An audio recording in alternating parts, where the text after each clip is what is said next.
Hello, everyone. This is Jeffrey Smith, founder of the Institute for Responsible Technology, and this is day 2 of Healing from GMOs. In the first presentation, Carrie Gillam explained how Monsanto hid the health dangers of Roundup herbicide and the active ingredient glyphosate, which the World Health Organization has declared a probable human carcinogen.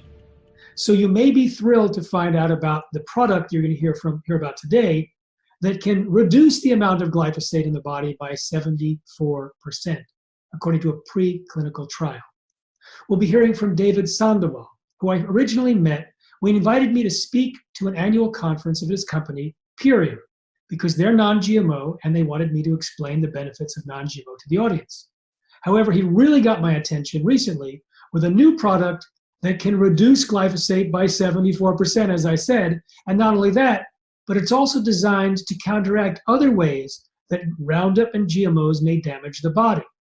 It can, according to the research, help rebuild the microvilli, which are the fingers coming off the walls of the intestines. It can remineralize the system, which we know that Roundup can create problems with, and also can help repopulate the body with healthy gut bacteria.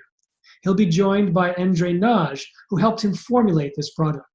So I hope you enjoy hearing about this product, which is very, very specifically designed how to help the body reverse the damage done by GMOs and Roundup.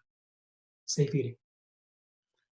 Hi, everyone. This is Jeffrey Smith from the Institute for Responsible Technology on the Healing from GMOs series. We're here with Dave Sandoval, who's the founder and CEO of Biome and has worked with many of the great health pioneers of this and last century. Welcome, David.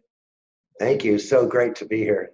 And also Endre Nagy, who has been investigating the health benefits of a couple of really unique products that we want you to hear about. Welcome, Endre.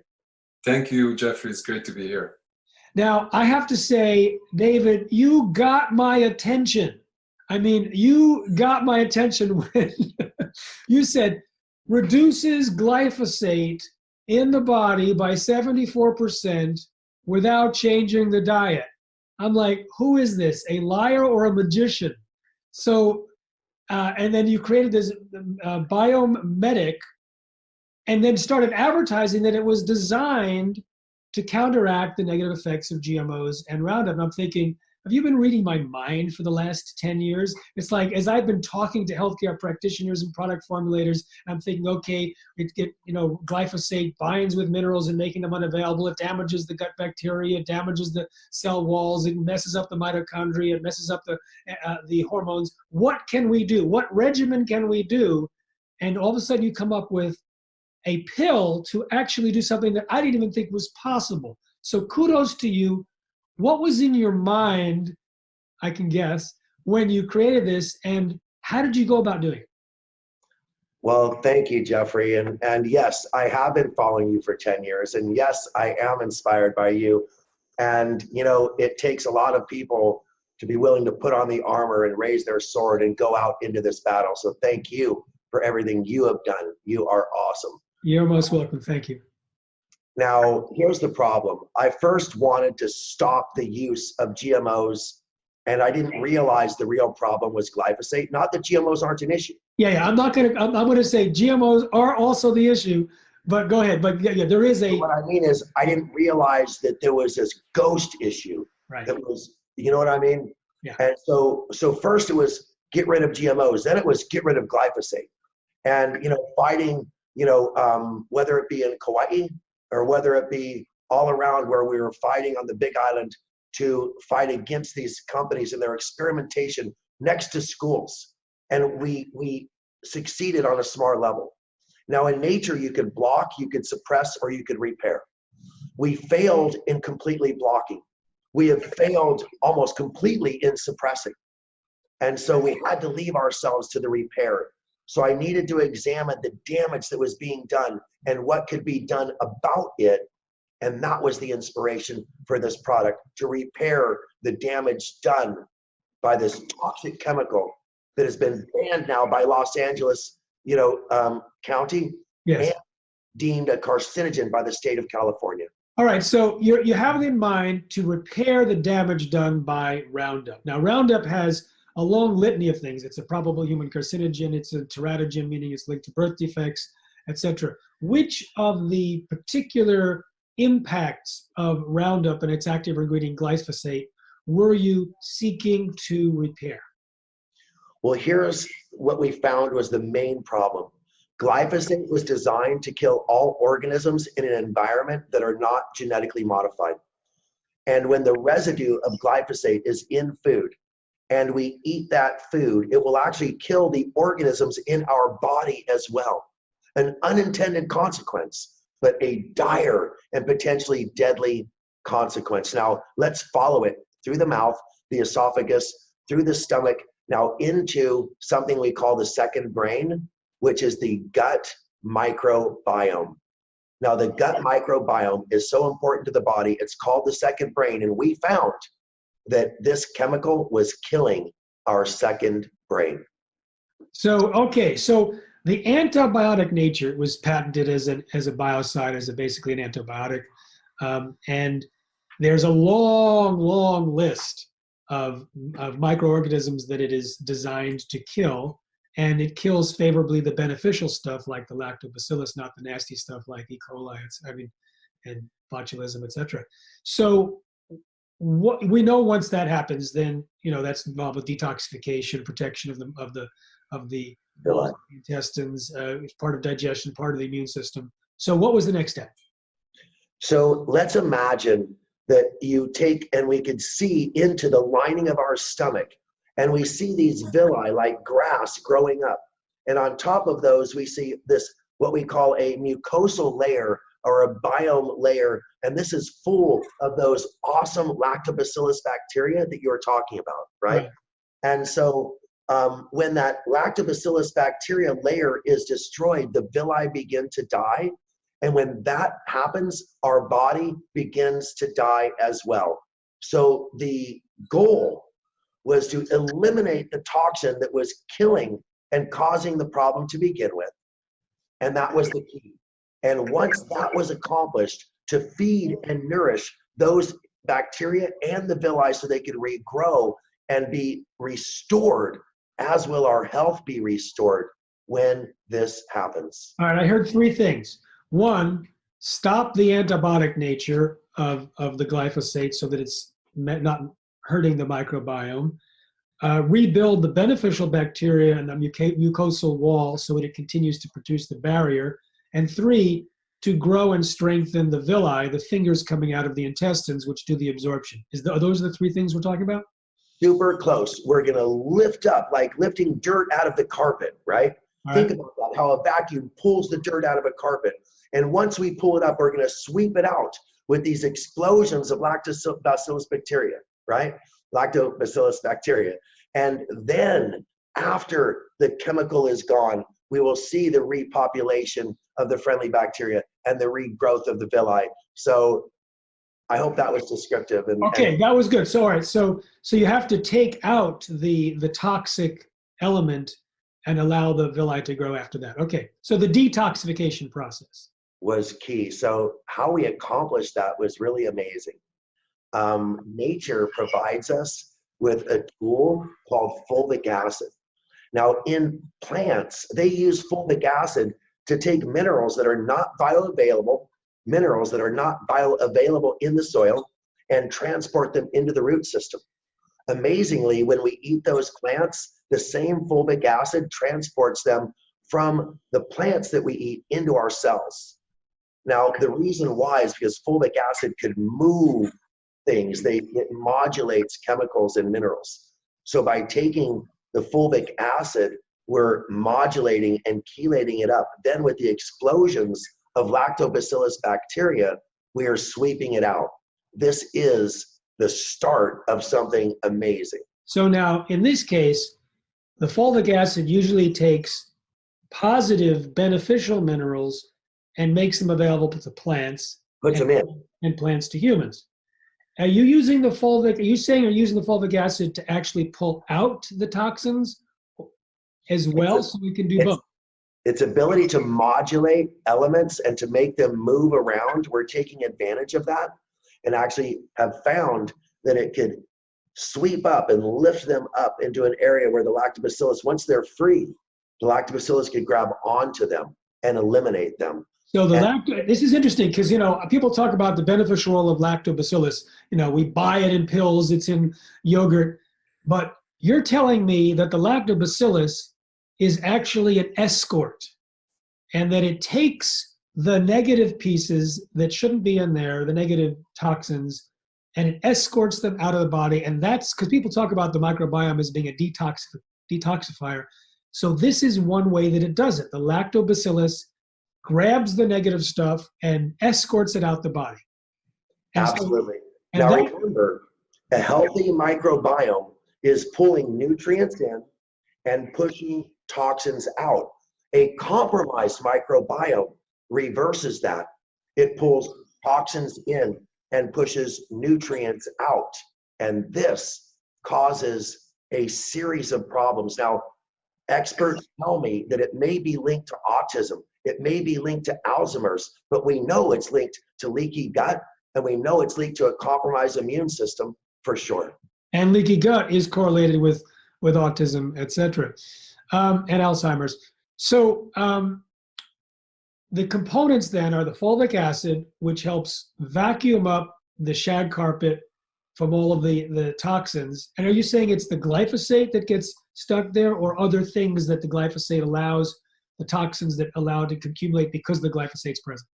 Well, I learned from this guy named Jeffrey Smith. That would be me. Yeah, that actually glyphosate chelates minerals out of the body before the body, it pushes minerals out of the body before the body could absorb them, and actually causes significant mineral deficiencies even in a healthy otherwise diet. And this is bad. So unless we get the glyphosate out, the minerals will never come in. And so we've also added humic mineral ore. Humic ore is going to remineralize the body. It becomes a fertilizer for the regrowth of the villi, and also, as you know, is vital for the cultures of the normal, bacteria that should live there to grow faster. Now, one last point. We're using a patented lactobacillus that's a spore. So we're not putting bacteria in, we're putting the spore in. And basically the egg, the spore is what it grows into the bacteria. Imagine a dandelion that grows up and pops up with all those little things, and then you blow it and they spread everywhere. That's a spore. I know you know. I'm just explaining in a way for everyone to understand. So we put the spore in, and when that opens up and explodes, that's when it grabs the glyphosate and moves it out. So we've got 500 million explosions happening, not just a bacteria, 500 million explosions happening, grabbing it and taking it out. That's unprecedented. And that sets the stage for an ingredient that was actually discovered by one of the great icons who I greatly admire, and that's Albert Szent-Györgyi. Tell me about Albert. Albert Szent-Györgyi, oh my God, it almost makes my blood boil a little bit because no one knows who he is, but he discovered vitamin C. He was the first one to create a vitamin that was beneficial to the human body, discovered that it reversed scurvy, and then vitamin C was synthesized, commercialized, and a certain person won a Nobel Prize. That would be Linus. Go ahead. Ascorbic acid, which is not vitamin C. So Albert Szent-Györgyi, a truth teller, a fighter, it was pushed aside for something that was actually synthetic, and this started the whole problem. Just as a solution was being created as well. So what did you get from him? Well, he took a fractionalized, nutritious wheat germ extract, and he found that it could rebuild the villi of animals who are compromised by antibiotics, you see. And so he found a way to reverse that in animals, and it was amazing. And then he realized it could potentially fight cancer because 70% of our immune system is triggered by our gut microbiome. So he was enamored with the potential of this fractionalized wheat germ extract, this nutritive wheat germ extract, which is a fraction of wheat germ, specifically regrows villi. All right, so when we talked about your original goal of what to do here, one of the things was clean the system, vacuum out the shag carpet and grow those, as you call them, leaves or whatever, fingers, The blades of grass, yeah. yeah, the grass. And this is the piece that does that, this fractionalized wheat. That's right. Now, I should mention that Bt toxin, when fed to, I think it was mice, yeah, it was mice, not rats, it damaged the microvilli, causing some to be shortened and disappeared. And I've shown pictures of that in various forums all over the world. And of course, Roundup or glyphosate in an animal study showed that it damaged the microvilli as well. The microvilli gets damaged in celiac disease, so it becomes basically stripped away.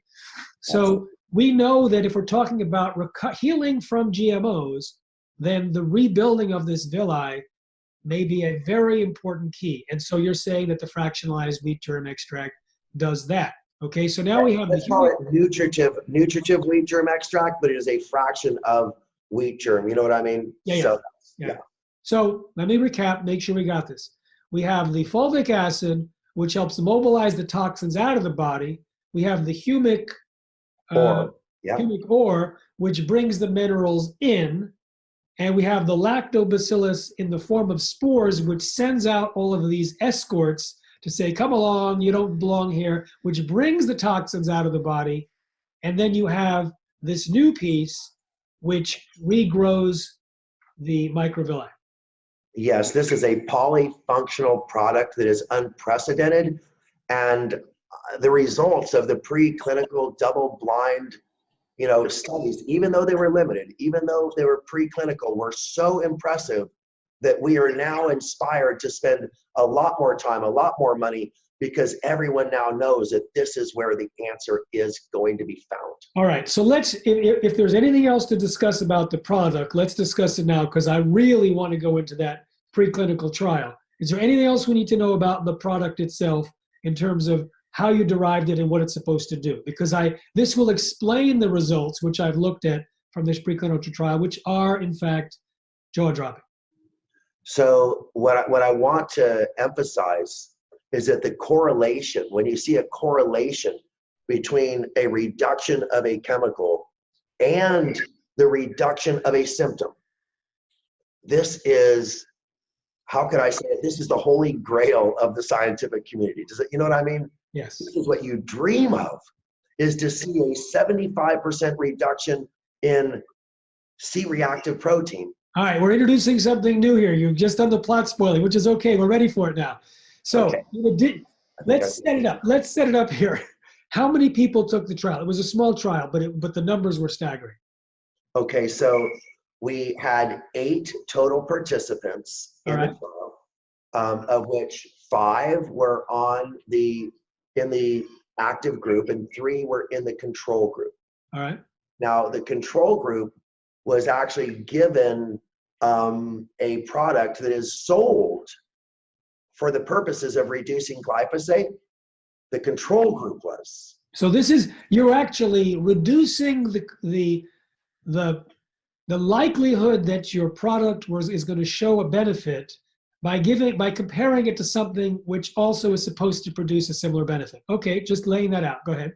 But you have to understand, I wasn't trying to impress anybody but myself with this study. All right. I simply wanted to prove that I had something worthy of offering the public, period.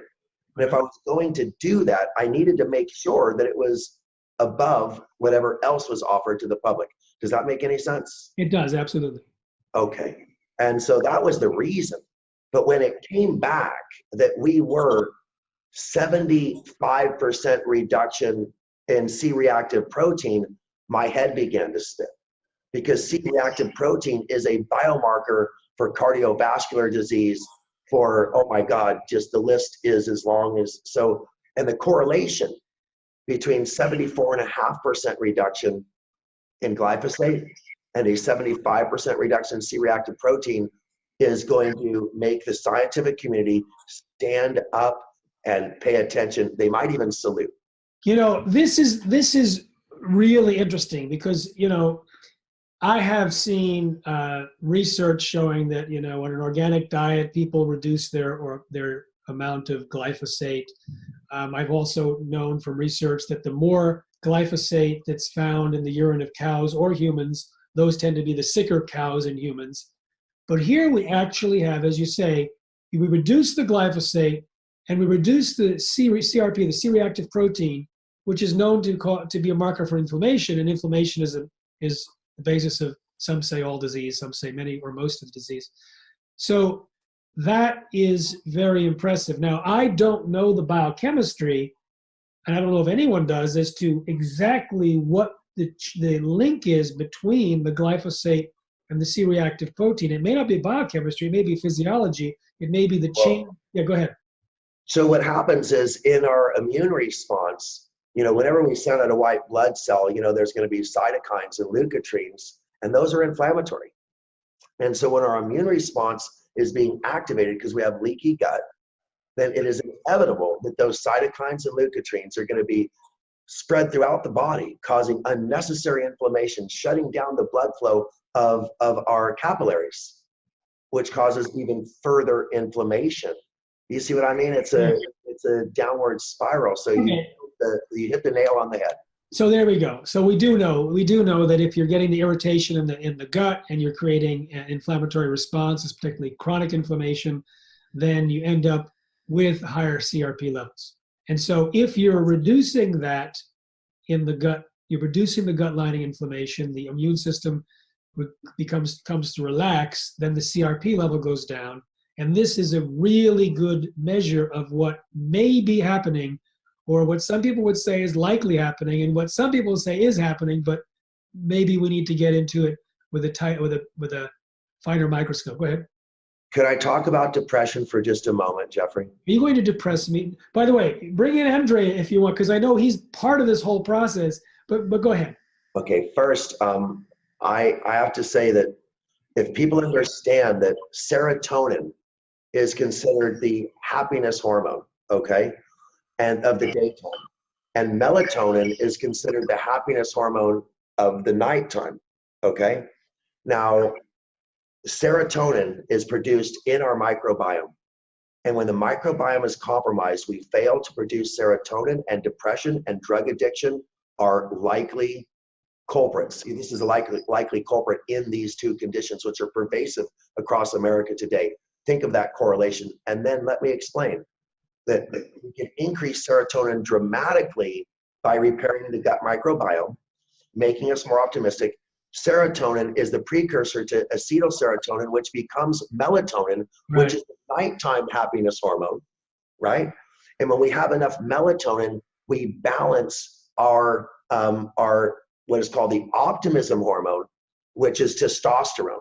So when we have enough serotonin, we produce enough melatonin, and then we produce enough testosterone, and those are the three happy hormones that we're So first of all, let me say, I am aware, and I think some of the viewers will become aware during this whole series, that yes, the serotonin piece is absolutely critical, that the microbiome interact with the cells of the gut and produce the serotonin, and the serotonin then, in 90% of the body's serotonin is in the gut. Serotonin is linked to anxiety and depression and needs to be there in a proper amount, which then also can create melatonin, which is linked to insomnia. And sleep disorders and insomnia are linked to the consumption of GMOs and Roundup, and anxiety and depression are linked to the consumption of GMOs and Roundup.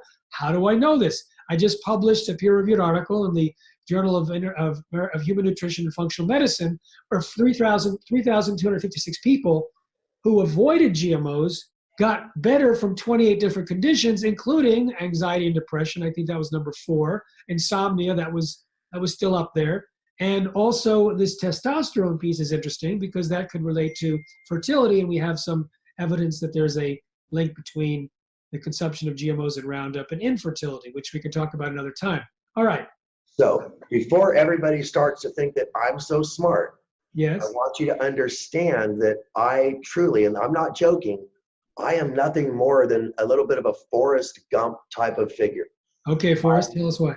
I am so dedicated to what I do that people will come to me who are much smarter, much more connected, much more studied, and they'll say, Dave, I see your mission, I see your passion, I see that, you know, you could take the brilliant science that I am aware of and bring it to the people.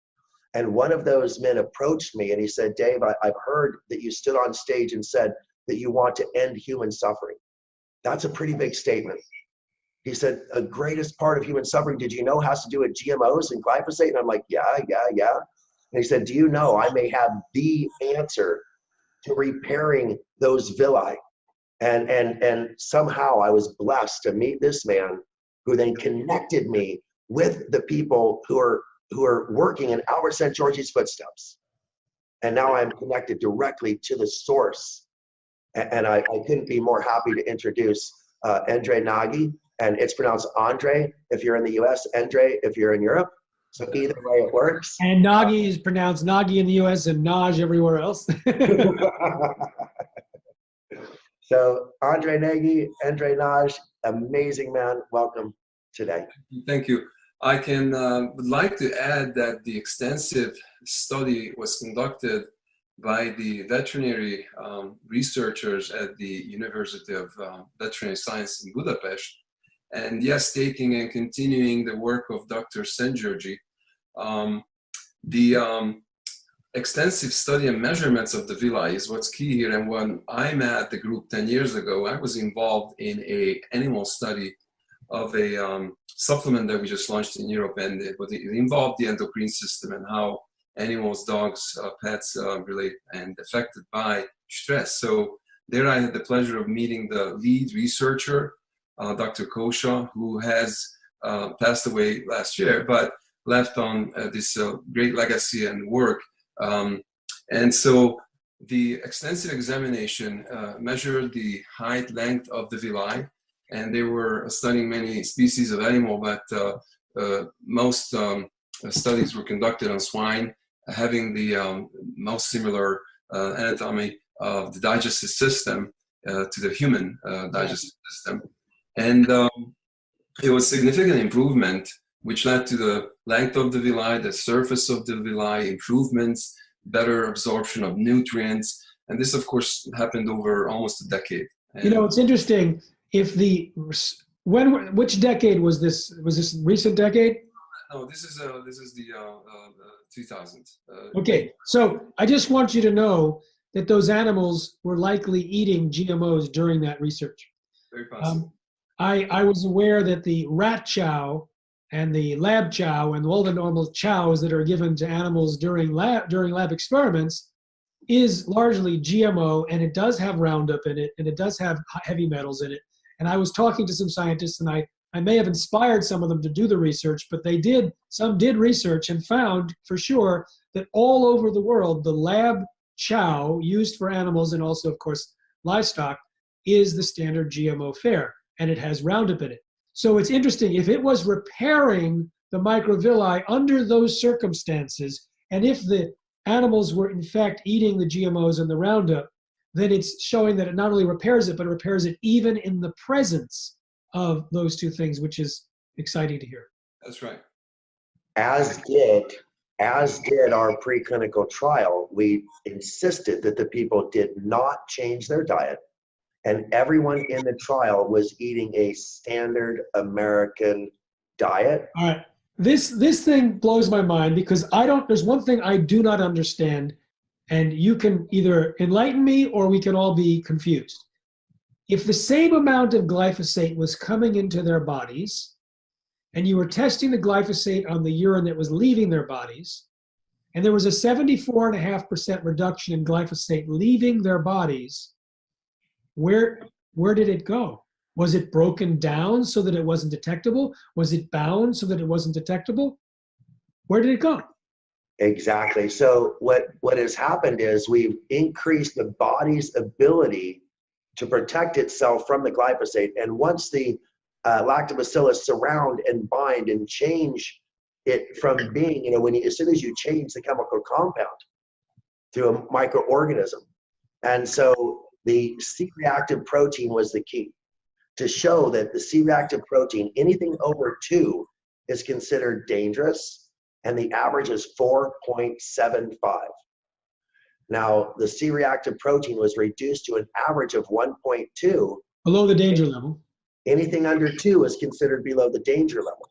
But here was the part that's going to prove that we were the reason why. The people who are already below 2 reduced their amount by the same percentage as the people who were in the dangerous level. That could not have happened. All right. So first of all, that is amazing, and it happens to be the same percentage of glyphosate. But you said that the lactobacillus, the particular type that you use, surround and break down. You think that it breaks down the glyphosate into its smaller components? Is that why it's reduced in the? So in the study, we didn't just test one single thing. We tested multiple. We went across and to cross-verify. One thing we did not test were the compounds in the urine to find out whether or not that had occurred. But that's a very, very interesting. There's some breakdown element. It's broken down into AMPA. We can get together offline later and figure out where those 75 or 74.5% of that glyphosate went. But what's interesting is that it was the same percentage as the drop in the CRP, and that it happened without a change. I'm imagining that if someone reduces their diet, eliminates or reduces the amount of glyphosate substantially, and does all this, then the benefits would be even better with the CRP and the reduction in glyphosate. Anyway, I know I interrupted you, Endre. Were you in the middle of something you wanted to share?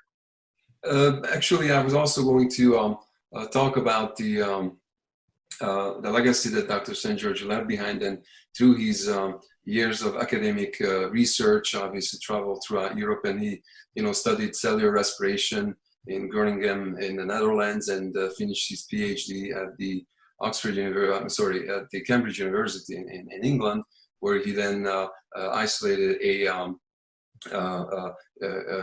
humeric acid from adrenal gland tissue.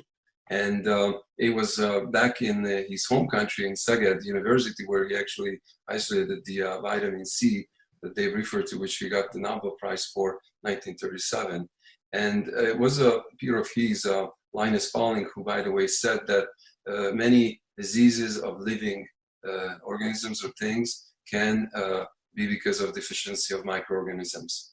And to talk a little bit about the research done and the humic and fulvic acid that we have here in this great product, Biome, it comes from a leonidite layer that is a rare geological site in Central Europe. So you say a leonidite? Leonidite, named after a gentleman, A.G. Leonardo, who was the Geological Survey first. So this humic acid, fulvic acid, or combination of humic or the fulvic acid, comes from the earth, comes from a specific area in a layer that carries what? What makes this one special? So the leonidite is a top layer to lignite, and it's an oxidized lignite, and it's very soluble in alkaline solution, and it is a close surface mining, but it is a sterile source. It's pure, it's organic, and what makes it unique is it's organically bound complex forming molecules. All right, so I'm a little slow on lignite, and I'm a little slow on the organically balanced. Explain what the action of this is, if you wouldn't mind, and why this is so important in terms of supporting the work that we have just described that is supposed to be happening in the gut. Well, the easiest for me to understand is all living matters, decomposed. And right. There's called a humification decomposition process. And this takes over millions of years. And throughout this, these valuable minerals and micronutrients form, and they chelate in an organic complex way, okay? And they're very essential, carrying and activating, the enzymes and vitamins in our body, and lack of or a deficiency of this in the body blocks essentially the activation of enzymes and vitamins, which then of course produce, molecules and things like that. So I don't know, Dave, I'm sure you can add to it. Well, every chemical reaction in the body requires an enzyme, and every enzymatic reaction requires a mineral. So Minerals are the activators of all chemical reactions, and mineral deficiencies literally mean that half of your body isn't working. So in this case, the element from the soil, is it carrying the enzymes or is it carrying the minerals, or yes to both? Minerals and nutrients. Minerals and nutrients. Now, it's interesting, you may relate to this, that in a study in Germany, they wanted to counteract the effects of Roundup on dairy cows, and Monica Kruger and others fed the cows sauerkraut juice and humic acid, and they got better. So the humic acid creating the minerals that were deficient. And so this is like when I was actually in my mind a couple of years ago thinking, well, if I were to design, and I started asking different scientists and doctors, what would you design to counteract the effects of GMOs and Roundup? And the replacement and replenishment of the minerals was absolutely key for what you just said. Because, I had to hear this over and over again till I really got it. I've heard that minerals are the key to the ignition, whatnot. It's basically, if you look at the science, there's a certain, let's say, a trace mineral, and everything operates around that. So the whole shikimate pathway, the whole cytochrome P450 pathway, all these different pathways with fancy names and a lot of things that they do in the body, they're just dead machines that don't have the key to turn them on if they don't have access to these minerals. Now, it turns out that we are depleting the minerals in the food that is Roundup ready. The process of genetic engineering, it turns out, reduces mineral content even without being sprayed, according to research that I've looked at. Once it's sprayed, then the amount of minerals that even enter the plant from the soil become reduced, and the amount that translocates through the plant is even reduced. And so they then are either eaten directly or eaten by the animals, and the animals now have reduced the mineral content, and they're eating the Roundup, which reduces it even further. So we're eating the depleted plants, the depleted animals, and the Roundup. And so this is one of the key elements for healing from GMOs and Roundup, is the replacement with assimilable minerals, not biting on metal, but assimilable minerals that can work. You want to say something? Oh, what's exciting me is how you're pointing out that some experts say it's the minerals, and we've found the best minerals on the planet. Some say it's getting rid of the glyphosate, and we found the best way to do that. Some say it's the probiotics from the sauerkraut. You know what I mean? Like that, but we found a probiotic that does the exploding, like we talked about. And then, of course, some say it's rebuilding the villi. I listened to all of them, and I said, let's create a product that does all of that. And this is what we call, could I show a Biome Medic? Sure. Biomedic just means that it repairs our microbiome. It's a medic, it's like a doctor to repair our microbiome. And it is the combination of all those ingredients. And hopefully you will see all of those effects in a synergistic way, compounding, and just really impressive. Well, thank you. I want to say, you got my attention in the beginning. You backed it up with three things, really. You backed it up with the theory behind it, leading to the specific story of how these particular components of the Biomedic came together to support that finding. Then you have the specific reduction in glyphosate in the 5 people that went through the preclinical trial. And then you have the correlated change in the CRP, which is brilliant, because it turns out even if glyphosate was not reduced, and the only thing that happened was the reduction in CRP, well, first of all, you wouldn't be in this in this series, because it's like, if it doesn't have glyphosate in it or GMOs, I'm not interested. But the rest of the world probably would be if it can reduce CRP by 75%.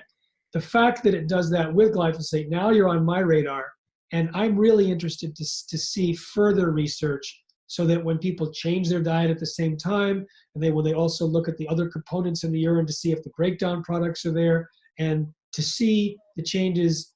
Well, you obviously can't do a histological examination of the microvilli of the humans that take this, but there's ways we can evaluate and see what's going on.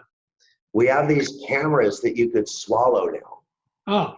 And we're working on getting actual photographs of the villi before and after. And I think this will change a lot of minds. You know, I'm still getting used to the fact that I could put a camera on a drone and go up. So now I could put a camera on a pill. As a filmmaker, it's like, all right, this is pretty intense. Yes, let's just say that filmmakers didn't ever have to edit like this before, if you know what I mean, when you hit that camera at the end. But anyway, the bottom line is that we have evidence now pouring in. We have tens of thousands of bottles that have gone out to the public, and the reorders are just astounding. The reorder rate is astounding, and the reports, the evidence, you know, epidemiological, empirical evidence it's made me cry. The stories I've heard have literally brought tears to my eyes. And when you could change somebody's life of, you know, a mother of a child, and have the mother say, you know, with tears in her eyes, then you can't help but get tears in your eyes. So, you know, the promise is out there. And I just, all I could say is I humbly am in service, you know, in my life, and there is no greater service than service to children, in my opinion. And if we could help these kids in any way, this could be the greatest product in history. I really believe that. Well, I'm excited for your excitement. I'm excited for what I've heard today.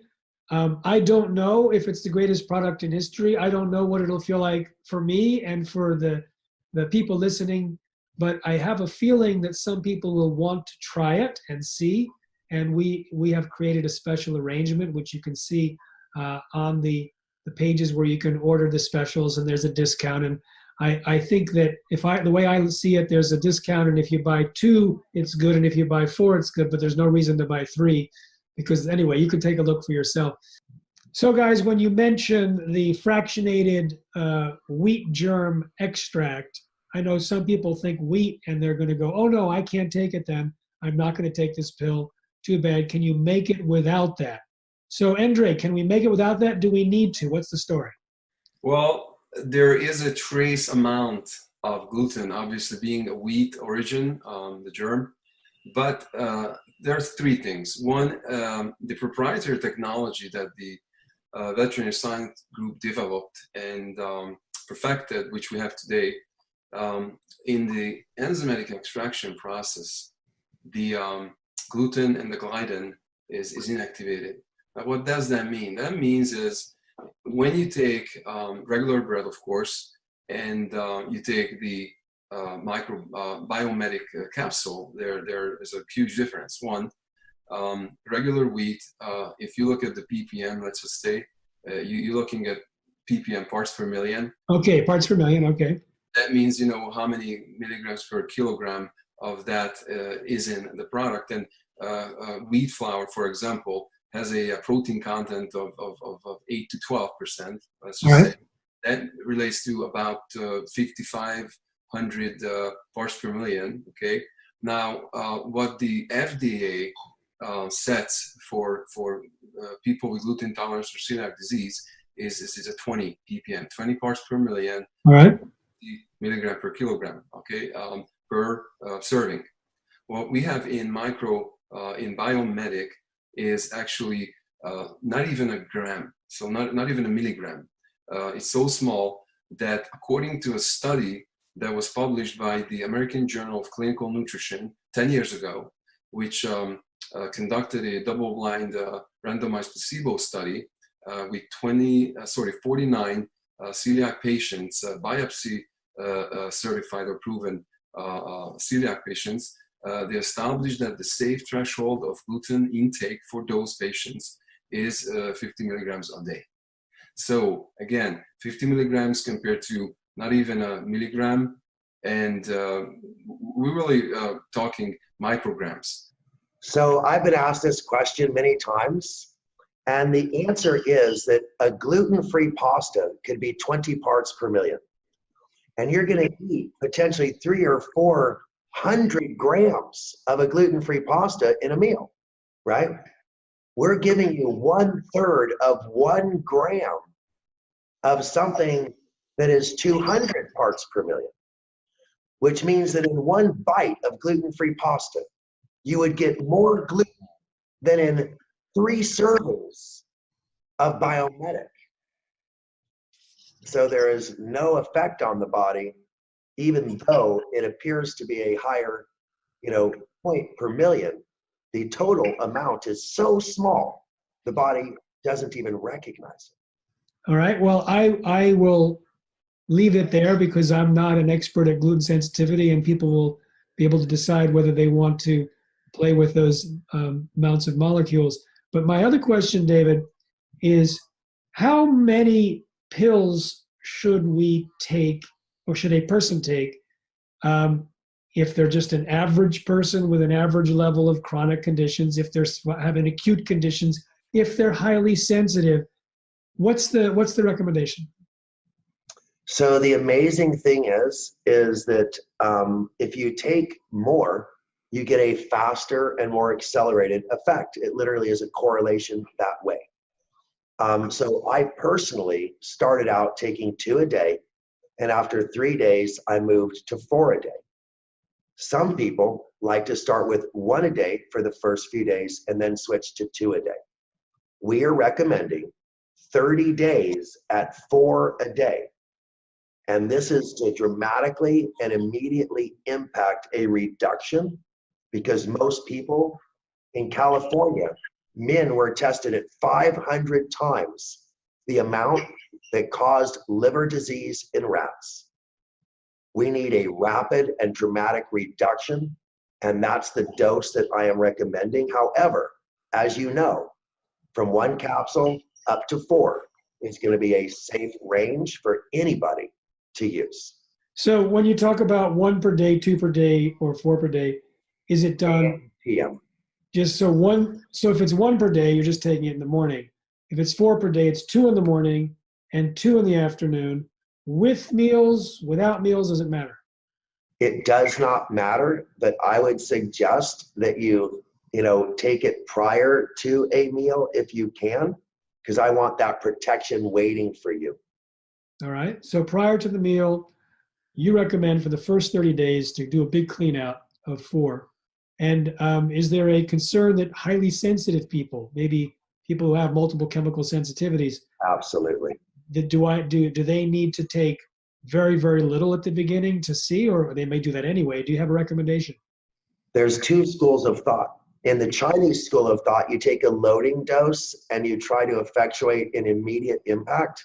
However, since you say a loading dose, do you mean a large amount or small? like 4 a day, yes. All right. However, in a sensitivity scene, you want to start with a half dose versus a double dose. So I would go saying start with 2 a day, work your way up to 4. Okay. As opposed to going from 4 a day and down to 2. Now, 30 days have gone. I've spent my 4 a day. What do I do now?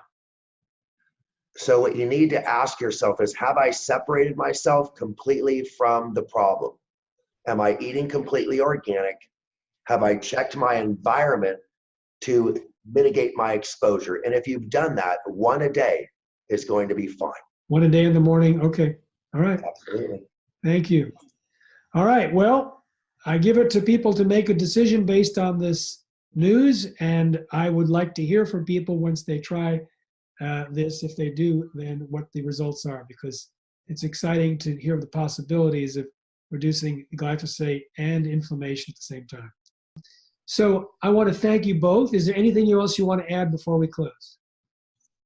Just that I am so humbled to be part of this, and I feel like I stand on the shoulders of giants. When we talk about Anne Wigmore and Albert St. Georgi, and you, Jeffrey, and just the ability to be here and fighting this fight and working with you, and I'm fighting this fight, and I feel so all alone. And all of a sudden, Endre throws me a sword.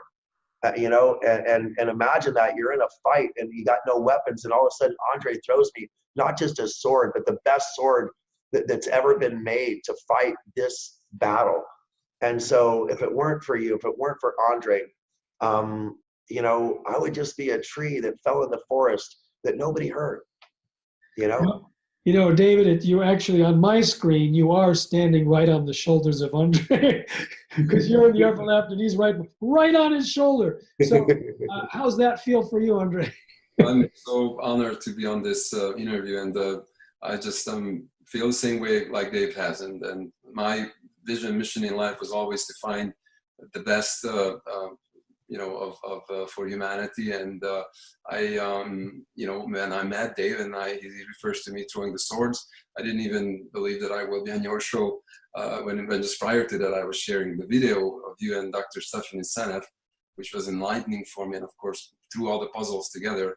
And I didn't say much on the show, and I just, again, thank you for the opportunity, and I will continue my quest to learn and fight for you and with you, along with you. So thank you so much. Sure. So we have here two visionaries, and if you've been listening carefully, you realize what motivates these men, and that is a drive, a mission for health, a mission for exploration. But there's another piece, that they actually take steps forward in areas that no one else has, and are guided by the wisdom of the people in the past.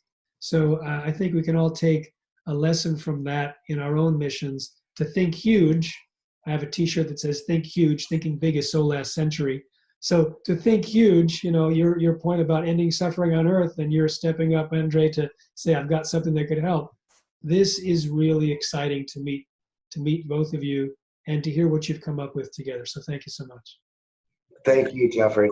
It's been an honor. Safe eating, everyone.